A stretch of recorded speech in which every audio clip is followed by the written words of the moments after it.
Hello viewers, আসসালামু আলাইকুম। আশা করি সবাই অনেক ভালো আছেন। আজকের ভিডিওটি অন্যান্য ভিডিও থেকে একদমই আলাদা। আপনারা কি মরিচ চাষ করছেন? অল্প সময়ে প্রচুর পরিমাণে মরিচ ধরাতে চান? আপনারা কি জানতে চান গাছে ডেটল দিলে কি হয়? আজকের এই ভিডিওতে ডেটলের এমন একটি দ্রবণ তৈরি করে তার পরীক্ষামূলক স্প্রে করে দেখাবো, যাতে করে গাছের সকল সমস্যা দূর হবে।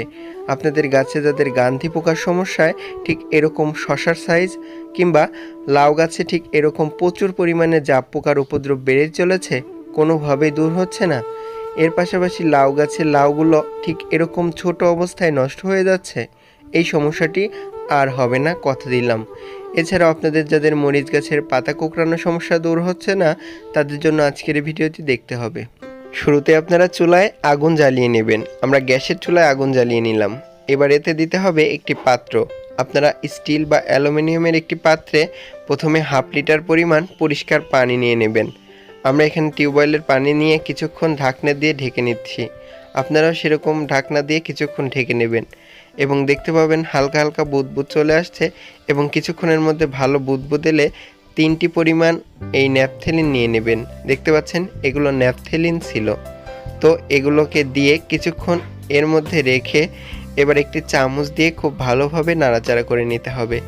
আপনারা ঠিক একই প্রসেসে কিছুক্ষণ নাড়াচাড়া করলে দেখতে পাবেন ন্যাপথেলিন গলে গেছে। এবার একটি ঢাকনা দিয়ে কিছুক্ষণ ঢেকে রাখুন। 2 মিনিট ঢেকে রাখার পর দেখতে পাবেন হালকা পানি কমে এসেছে, সেই সাথে দ্রবণের ভিতর থেকে একটা আলাদা স্মেল বা গন্ধ আসা শুরু হয়েছে। তো এবার এই দ্রবণটি কিন্তু তৈরি হয়ে গেছে। এবার চুলা বন্ধ করে এটাকে নামিয়ে রাখুন। দেখতে পাচ্ছেন ভিউয়ার্স, হয়ে গেছে। এবার যা করতে হবে, একটি পাত্র নিতে হবে। আপনারা স্টিলের পাত্র ব্যবহার করার চেষ্টা করুন, যেন দ্রবণটি হালকা গরম থাকা সত্ত্বেও নষ্ট না হয়ে যায় এই পাত্রটি। এবার এই স্টিলের পাত্রে এই দ্রবণটি নিয়ে নিলাম। ভিউয়ার্স দেখতে পাচ্ছেন আমরা এই দ্রবণটির নিয়ে নিয়েছি পুরোটাই।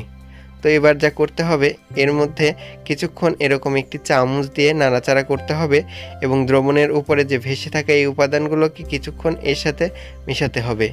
ভিউয়ার্স এবার দিতে হবে ডেটল। ডেটল আমরা অনেকে ব্যবহার করি ঘর মোছা কিংবা যে কোনো জীবাণুনাশক হিসেবে, আর এটি কিন্তু গাছে প্রয়োগ করা যায়, তবে সঠিক নিয়মে প্রয়োগ না করলে কিন্তু ভালো কাজ করবে না বা গাছের ক্ষতি হবে। তাই এই পদ্ধতিতে প্রয়োগ করবেন। প্রথমে 1 চামচ পরিমাণ ডেটল নিয়ে নেবেন। ভিউয়ার্স দেখতে পাচ্ছেন আপনাদের চামচগুলোর 1 চামচ কিংবা তার থেকেও হালকা একটু কম নিলেও সমস্যা নেই। আপনারা 250 মিলি পানির জন্য ঠিক 1 চামচ পরিমাণ এই ডেটল ব্যবহার করবেন। এর বেশি ব্যবহার না করাই ভালো। আমরা যেহেতু 1/2 লিটার পানিকে কমিয়ে 250 মিলি পানিতে নিয়েছি, তা এভাবে আপনারা 1 চামচ পরিমাণ নিয়ে খুব সুন্দর করে 250 মিলি পানির সাথে মিশিয়ে ফেলবেন। দেখবেন হালকা সাদাটে একটা কালার চলে এসেছে।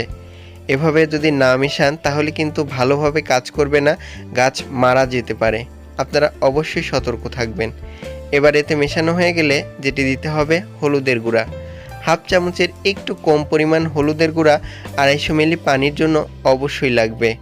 আর এই যে দেখতে পাচ্ছেন আমরা এখানে 1/2 চামচের একটু কম নিয়ে নিয়েছি। আর এই হলুদের গুঁড়া হচ্ছে অ্যান্টিফাঙ্গাল বা অ্যান্টিব্যাকটেরিয়াল উপাদান হিসেবে কাজ করে, যা একেবারেই প্রাকৃতিক। আপনাদের রান্নাঘরগুলোতে অবশ্যই থাকবে। আপনারা এটিও মিশিয়ে খুব ভালোভাবে কিছুক্ষণ নাড়াচাড়া করে নিন। এভাবে যদি আপনারা ভালো করে নাড়াচাড়া করে না মেশান, তাহলে কিন্তু হলুদের গুঁড়া একেবারেই নিচে তলানি আকারে জমা পড়বে, দ্রবণের সাথে মিশবে না। তো এভাবে সুন্দরভাবে নাড়াচাড়া করা হয়ে গেলে এটাকে আরেকটি পরিষ্কার পাত্র নিয়ে এবার একটি ছাঁকনি ব্যবহার করে এই দ্রবণটাকে ছেঁকে নিতে হবে। আপনারা এই পদ্ধতিতে কিন্তু এই দ্রবণটি ছেঁকে নেবেন। আর যদি ছেঁকে না ব্যবহার করেন তাহলে কিন্তু আপনারা যে পাত্র দিয়ে দেবেন, স্প্রেয়ার বা ন্যাপসেক স্প্রেয়ার বা হ্যান্ড স্প্রেয়ার যাই দেন না কেন, আটকে যাবে কিন্তু। এবার খুব ভালোভাবে একটি চামচ দিয়ে পুনরায় নাড়াচাড়া করে নেবেন। ভিউয়ার্স এই দ্রবণটি যদি বেশি দিন সংরক্ষণ করতে চান তাহলে একটু লেবু দিয়ে দিতে পারেন এর মধ্যে। আমরা যেহেতু একবারই ব্যবহার করছি তাই এর মধ্যে লেবু দিচ্ছি না, কিংবা 1 চামচ পরিমাণ ভিনেগারও দিয়ে দিতে পারেন। এই দ্রবণটি সরাসরি গাছে দেবেন না, গাছের ক্ষতি হতে পারে। তো কিভাবে দেবেন? শুরুতে একটি গ্লাসের মধ্যে 1/2 অংশ অর্থাৎ 100 মিলি পরিমাণ এই দ্রবণ একটি পাত্রে ঢেলে নেবেন। এবার এতে 2 গ্লাস পরিমাণ পানি দিয়ে নেবেন, অর্থাৎ 1/2 গ্লাস দ্রবণের জন্য 2 গ্লাস পরিমাণ পরিষ্কার পানি দিয়ে খুব ভালোভাবে একটি চামচ দিয়ে মিশিয়ে নেবেন। এই যে দেখতে পাচ্ছেন, এটি কিন্তু সঠিক ঘনমাত্রার দ্রবণ। আমরা অনেক বেশি তৈরি না করে অল্প অল্প করে তৈরি করে গাছে দিয়ে দেবো, যাতে করে এর কার্যকারিতা ভালো থাকে এবং এর গুণাগুণ ভালো থাকে। তো এবার একে গাছে প্রয়োগের জন্য এর আগে অবশ্যই আপনাকে এই যে দেখতে পাচ্ছেন হাফ চামচের একটু কম পরিমাণ ডিটারজেন্ট পাউডার মিশিয়ে নিতে হবে। আপনারা বাড়িতে অবশ্যই ডিটারজেন্ট পাউডার থাকবে বা গুঁড়া সাবান থাকবে, এটি খুব ভালোভাবে অল্প একটু পরিমাণ মিশিয়ে নিন এর মধ্যে।